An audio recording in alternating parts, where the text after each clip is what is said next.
कौन कौन से थे वो? मोनोफेसिस और बायोफेसिस। और मोनोफेसिस में क्या था? External internal. क्या बोल गया? एक्सटर्नल और इंटरनल। एक्सटर्नल यूजेस कौन से हो गए और इंटरनल यूजेस कौन से हो गए? सुनो, जो मोनोफेसिस होता है उसमें सीरम हो गया, एक तो मोनोफेसिस वन फेसिस, बायोफेसिस सेकंड फेसिस। उसमें भी क्या है, एक फेस आएगा जो एक्सटर्नल होगा, वो होगा लीलीमेंट। लीलीमेंट मतलब होता है लेग, ठीक है। उसको मतलब कोई भी मतलब मूव हो गई जिसको लेग कह सकते हैं, बाम हो गया, टाइगर बाम हो गया, वो हो गया। दूसरा हो गया लोशन, कोई भी एक्सटर्नल जो हो गया, कोई भी इरिटेशन लोशन हो गया, वो हो गया, हम उसे एक्सटर्नल यूज कर सकते हैं।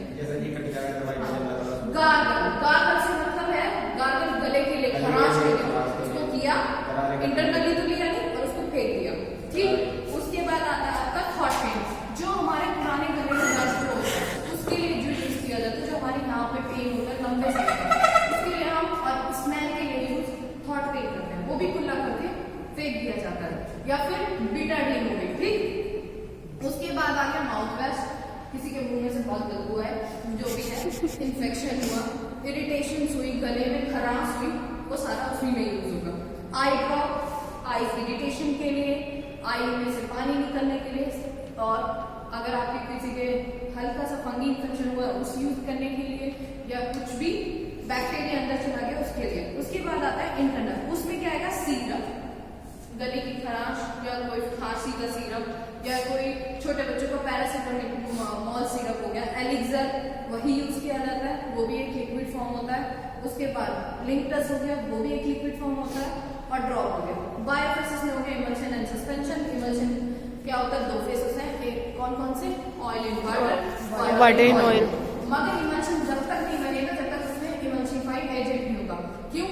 अगर हमने पानी और ऑयल को मिक्स करते तो देखा होगा कि ऑयल ऊपर होगा, पानी नीचे, उसमें इमल्शिफाइड एजेंट प्रेजेंट होंगे, जब जाके आपका इमल्शन बनेगा। Suspension paracetamol powder form and then distil water, उसके बाद उसको डालो, शेक करो, थोड़ी देर फिर प्रेजेंट होता है, एंड देन उसमें मतलब नीचे रह जाता है, उसको हम सस्पेंशन बोल सकते हैं। मगर उसमें भी सस्पेंडिंग एजेंट प्रेजेंट होने जरूरी है। उसके बाद आता है solid doses form. Solid doses form होती है टैबलेट, सुन ले बच्चे, टैबलेट, कैप्सूल, पिल्स, ठीक है, और आपका पाउडर्स। तो पहला जो हमारा है टैबलेट, टैबलेट कितने तरीके की होती है, दो तरह की। कौन कौन सी, कोटेड और अनकोटेड। कोटेड वो होती है जिसमें परत होती है, अनकोटेड वो होती है जो रफली होती है, ठीक है। और टैबलेट में पैरासिटामोल जो कोटेड टैबलेट होती है उसका जो टाइम होता है लैब के अकॉर्डिंग, इंडियन फार्माकोपिया के अकॉर्डिंग डिसॉल्व होने का 3 से 4 मिनट होता है, ठीक है, डिसइंटीग्रेशन डिसॉल्वेशन में, ठीक। उसके बाद अगर वही चीज स्टमक में थी तो वो 30 से 35 मिनट लेता है कोटेड। अनकोटेड कम टाइम लेता है। और कोटेड और कोटेड में ये भी डिफरेंट आ सकता है दवाई में, कि जब कोटेड इतनी जल्दी बॉडी में एक्शन करती है, मतलब अनकोटेड अगर बॉडी में इतनी जल्दी एक्शन करती है तो हम अनकोटेड क्यों नहीं लेते। फार्मास्यूटिकल कंपनी के हिसाब से जो अनकोटेड टैबलेट जो है वो इसलिए नहीं की जाती कि उनका नुकसान हो जाता है, ब्रेक होना, लीकेज होना, और अगर लीकेज हो गया, पानी गिर गया, वो जल्दी डिसॉल्व हो जाती है। तो इस वजह से आज जो भी इंडियन में है, फार्माकोपिया में है, वो सारे कोटेड टैबलेट होते हैं, ठीक है। उसके बाद आता है कोटेड में पैरासिटामोल हो गया, एसिक्लोनेट प्लस पैरासिटामोल हो गया, डाइक्लोफेनेक प्लस पैरासिटामोल हो गया, और बताओ ड्रग जिनपैक हो गया, ठीक है ना, रेटिनिल हो गया, वो भी कोटेड टैबलेट होती है, ठीक। उसके बाद आता है कैप्सूल। कैप्सूल होते हैं 3 टाइप के, कौन कौन से, soft gelatin, hard gelatin and others. Soft gelatin वो है जो विटामिन ई हो गया, ठीक है, जो आपका जिसमें कैप ना हो, ठीक है, जिसमें कैप ना हो वो सॉफ्ट जिलेटिन होता है। 2 तरह से जिलेटिन होते हैं, प्लांट और एक एनिमल्स, जो मैंने तुम्हें पहले समझाया था। जिनमें कैसे कोई एग्जांपल कैप, जिनमें कैप ना हो, सॉफ्ट जिलेटिन विटामिन ई, उसमें कैप नहीं होता ना, कैप नहीं होता, वो हो गया सॉफ्ट जिलेटिन। अब आ जाओ तुम हार्ड जिलेटिन, जिसमें अपर कैप होती है, बीकासुल एग्जांपल, लोअर कैप होती है, उसको हम बोल सकते हैं जिसमें ग्रेन्यूल्स और पाउडर डलता है, खुलता है ओपन, उसको हम हार्ड जिलेटिन बोल सकते हैं, नहीं है, बोलते हैं, ठीक है। उसके बाद अदर्स वो होते हैं जो ट्रांसपेरेंट होते हैं कैप्सूल, जो आईज इंफेक्शन के लिए, इरिटेशन के लिए यूज किए जाते हैं, ठीक है। उसके अस्थमा के कैप्सूल आते हैं तो उससे आईज इंफेक्शन में जैसे आई आना, उसमें जब उसमें यूज किया जाता है। मैम वो मेरा क्वेश्चन ये है, जो अस्थमा के अंदर भी एक कैप्सूल यूज होता है, सॉरी अस्थमा की बीमारी है, उसके अंदर एक कैप्सूल आता है, धूप आ गया था, किसमें आएगा? किसमें?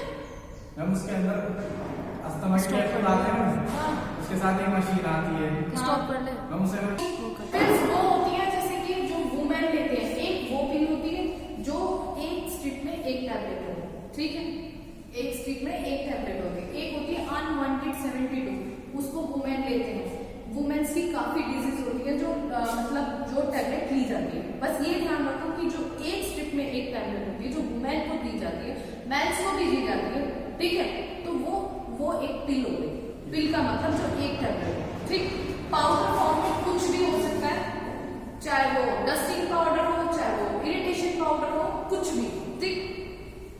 उसके बाद आपके आगे पाउडर में इंटरनल, अब आता है बल्क पाउडर। बल्क में क्या आता है? Internal, external. फाइन पाउडर, अब हमारे किसी के कट लगा, ठीक है, तो हमने क्या है, बिटाडीन के अलावा एक ब्लू कलर में पाउडर आता है जो जख्म को भरता है, वो फाइन पाउडर होता है, वो पीक की शेप में होता है। पीक मतलब अगर बिल्कुल फाइन, बहुत ज्यादा टाल्क बोल सकते हो उसको। अगर आप पाउडर को देखा होगा, तुमने अगर कॉस्मेटिक पाउडर देखा होगा, अगर मैंने उसको डाला होगा तो पीक की शेप में हो जाता है, उसको हम फाइन पाउडर बोल सकते हैं, ठीक है।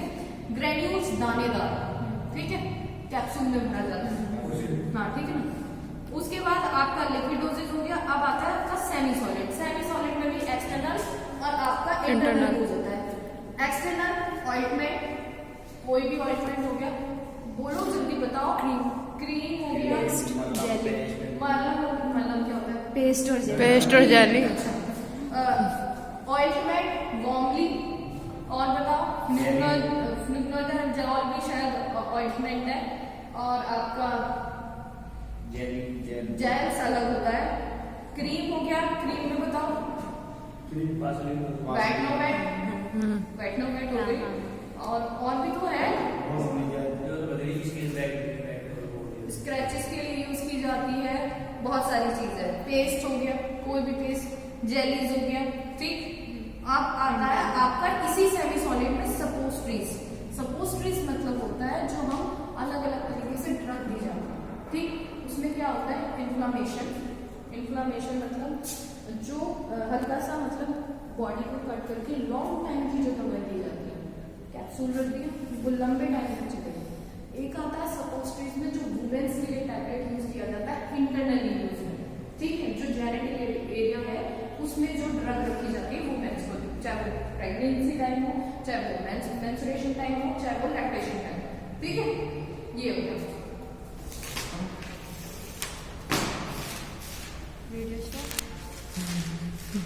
कर दे। Weight and measurement. Weight measurement क्या होता है? वेट और मेजरमेंट इसमें क्या है, जो डोज फॉर्म होती है, जो मैन्युफैक्चरिंग जो ड्रग होती है, जो दवाइयां बनती हैं, उनका वेट करना, मेजरमेंट करना, ठीक। उसमें आपके जो है वेट मेजरमेंट में इसमें लिखा weight is the measurement and gravity force and the acting on the body and directly to mass and value of the measurement any liquid substances, tablet, capsule, powder and ointment etc। मतलब वो weight measurement जो गुरुत्वाकर्षण पे body पे action कर सके pharmacology के through, और उसका मेजरमेंट हो, वो चाहे कैसा भी हो, चाहे टैबलेट हो, चाहे वो कैप्सूल हो, चाहे वो पाउडर फॉर्म हो, चाहे वो लिक्विड फॉर्म, ठीक। उसको हम वेट मेजरमेंट बोल सकते हैं। उसके बाद आता है इसमें percentage calculation of the adjustment of the product. मतलब जो अगर अब वेट मेजरमेंट जो तुम्हारा टॉपिक है उसमें अब ये हो गया कि ड्रग आनी है, तो आपकी पहली जो ड्रग होगी, जो पहली जो फॉर्मूला होगा वो होगा weight in the volume percent, मतलब वेट बाय वॉल्यूम। ये रहा परसेंटेज कैलकुलेशन। उसके बाद and the adjustment of product. First जो आपका आएगा वो होगा weight by volume is equal to weight of solute upon volume of solution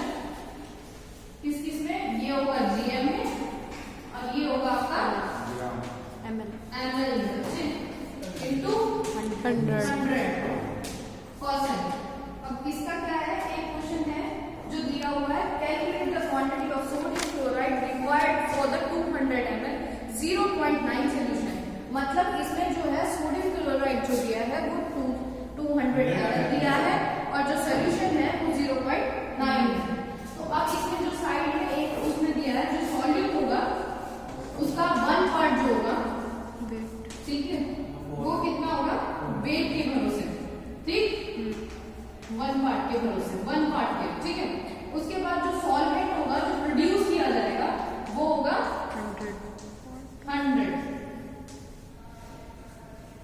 100 part of volume, ठीक है। अब हम इसमें क्वेश्चंस कर देंगे। क्या था पहला, सोडियम क्लोराइड हमारा क्या है 200 ml, ठीक है।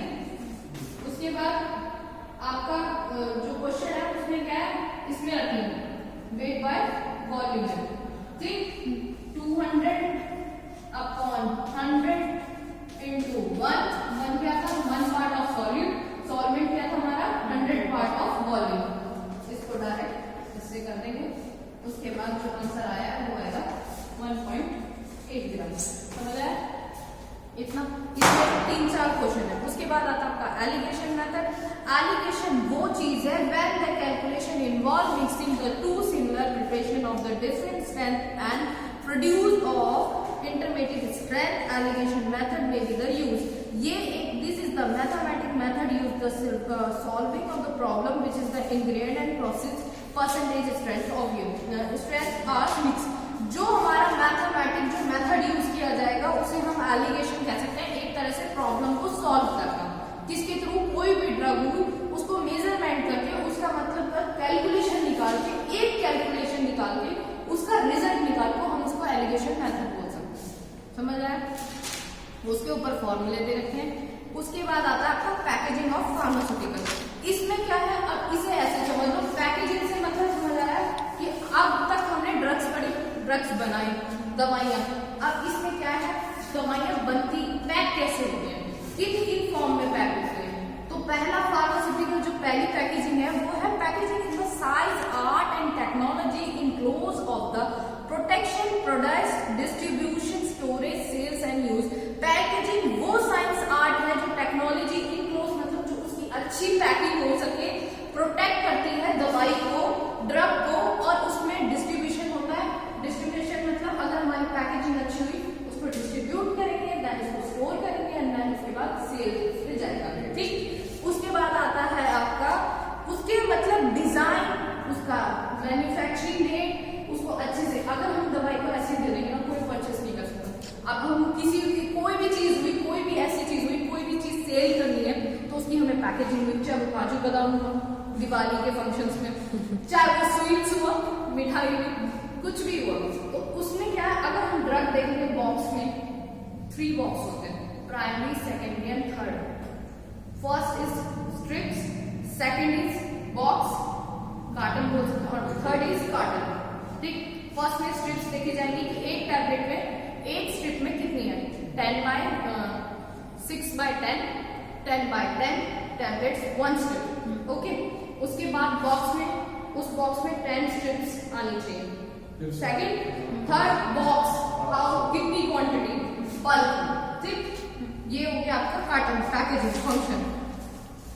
उसके बाद इसमें लिखा हुआ है जो प्राइमरी पैकिंग होती है उसको हम बोलते हैं स्ट्रिप पैकिंग, जो मैंने सिल्वर वॉइल्स पे जो पैकिंग होती है उसकी आती है blister. Blister compression pharmaceutical tablets की मशीन होती है, उसमें अच्छे वॉइल को यूज करके पैकिंग होती है, ठीक।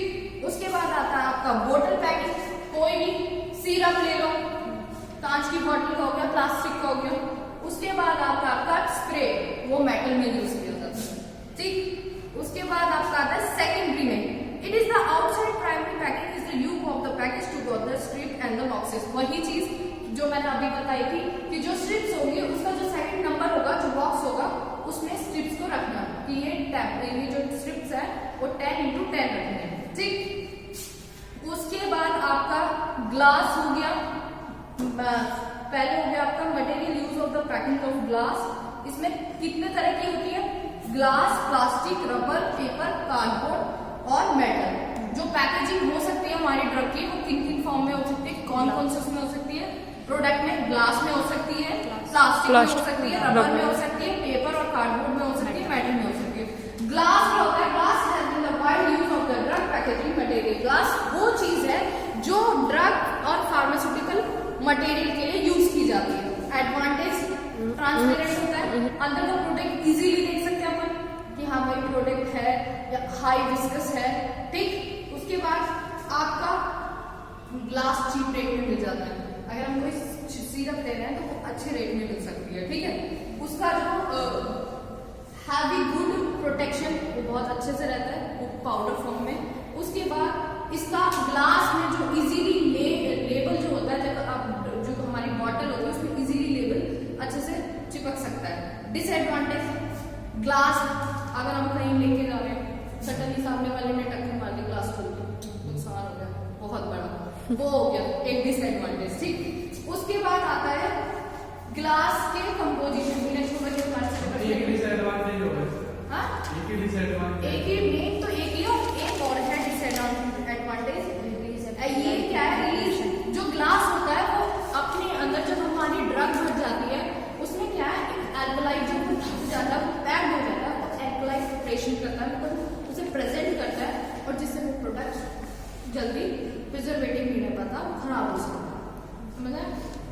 सेकेंड आपका सेकेंड है plastic. Plastic are the group of substances natural and synthetic organic polymer high molecular weight can be the molded of the shape needs heat pressure। Plastic वो चीज है जो ग्रुप सब्सटेंसेस नेचुरल सिंथेटिक होता है और उसमें high molecular और polymer present होता है और हीट एंड प्रेशर हो सकता है। प्लास्टिक को अगर हमने हीट कर दिया देन वो उसी शेप में जल्दी इजीली हो जाता है, ठीक है।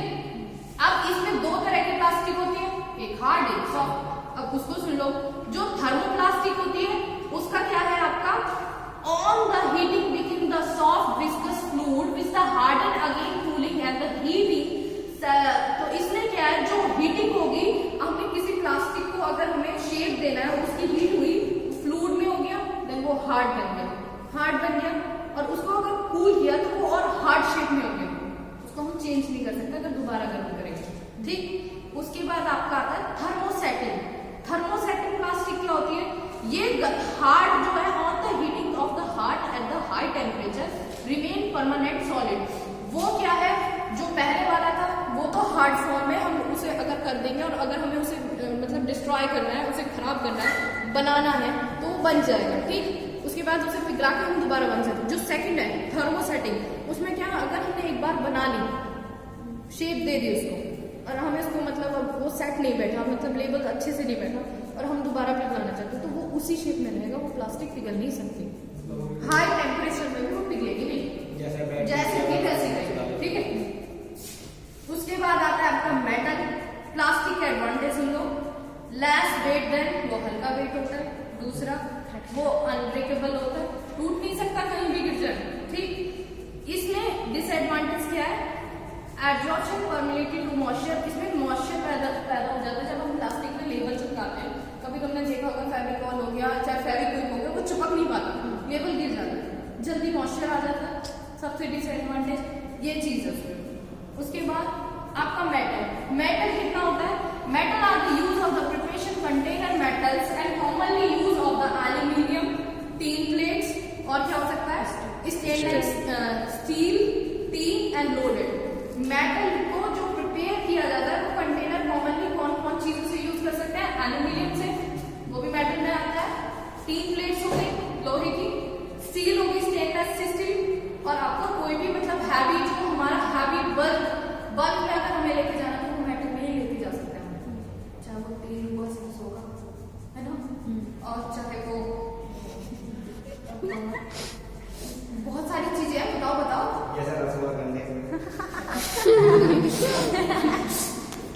और ड्रग्स होगी, लिक्विड में भी मोस्ट लाइक पाउडर फॉर्म में हो गया, पैरासिटामोल लिक्विड फॉर्म में भी आता है, ठीक है ना, वो सब हो गया। अब इसमें क्या है, लाइट वेट ब्रांड ग्लास, कांच से थोड़ा हल्का होता है मेटल, ठीक।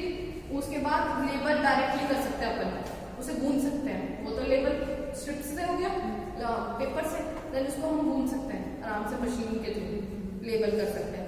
अनब्रेकेबल होता है, चाहे उसे मार मार के चिकनाई करो, ठीक।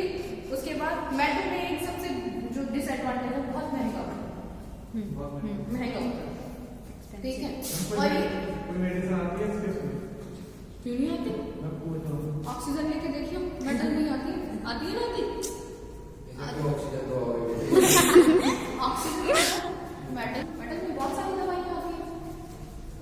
इंजेक्शन अगर ज्यादा फॉर्म में हुए और कंच के इंजेक्शन है तो वो मेटल्स में नहीं आते। हाँ, समझ गए ना? उसके बाद रबर बहुत अच्छी चीज है, बहुत अच्छे से पैकिंग हो जाती है, कैसे भी मोड़ो तोड़ो कुछ भी करो। Rubber is the mainly use for the construction closure. Rubber closure और रबर में ये कंफ्यूज मत होना कि क्लोजर क्या होता है। क्लोजर उसको बोलते हैं जो रबर होती है, एक देखा होगा इंजेक्शन में ऊपर रबर रखा है, उसका मतलब क्लोजर होता है, क्लोज करना, रबर के शेप में क्लोज करना। क्लोजर वाइज, ठीक है, फ्लूइड बॉटल ड्रॉपिंग, कहीं भी, चाहे वो बॉटल हुई, चाहे वो ड्रॉपिंग हुई, ड्रॉपिंग में जब अपन लोग जो आई ड्रॉप होता है, इंजेक्शन होता है, उसमें एक रबर होती है, उसके बाद एल्यूमिनियम का पेपर होता है, उसको भी बोलते हैं, ठीक है। उसके बाद ये इजीली प्रोटेक्ट करता है। अगर हम वाइल का रैपर हटा दिया तो हम उसको ऐसे रख देंगे तो उसमें जो एयर है वो बाहर नहीं जाएगी, बैक्टीरिया कोई अंदर इंक्लूड नहीं होगा। ये फायदा है रबर की पैकिंग का। उसके बाद आपका रबर हो गया, रबर में इजीली, फिर आता है पेपर कार्ड। वो तो इजी है, सबसे इजी पेपर कार्ड क्या है? आपने जो स्ट्रिप्स बनाई वो तो वाइल्स हो गई, उसके बाद जो कार्टन में स्ट्रिप्स डाली वो बोर्ड हो गया, एंड देन जब उसमें डबल कार्टन्स में डाली तो वो कार्डबोर्ड हो गया, ठीक है। बोर्ड्स में भी पैकिंग होती है, पता है आपको? लकड़ियों में पैकिंग नहीं देखी थी ड्रग्स की जो हाई क्वांटिटी में होंगे ना, वो वाली जो ड्रग्स होती है हाई क्वांटिटी में, इंजेक्शन अगर कहीं बाहर से आ रहा है तो उसमें वुड में पैकिंग होती है, वुड लकड़ी की होती है।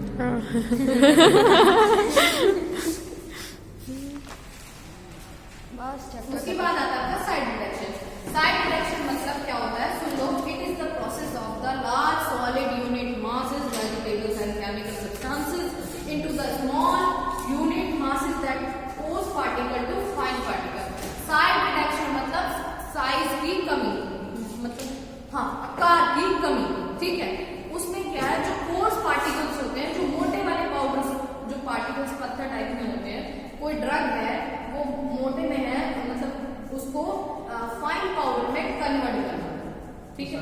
आकार की कमी करना, आकार में अगर एक साथ बड़े साइज हैं कुछ मोटे हैं, करना, उनको अलग निकालना, ठीक है, सेपरेशन करना, उसको हम साइड डिटेक्शन बोलते हैं, ठीक।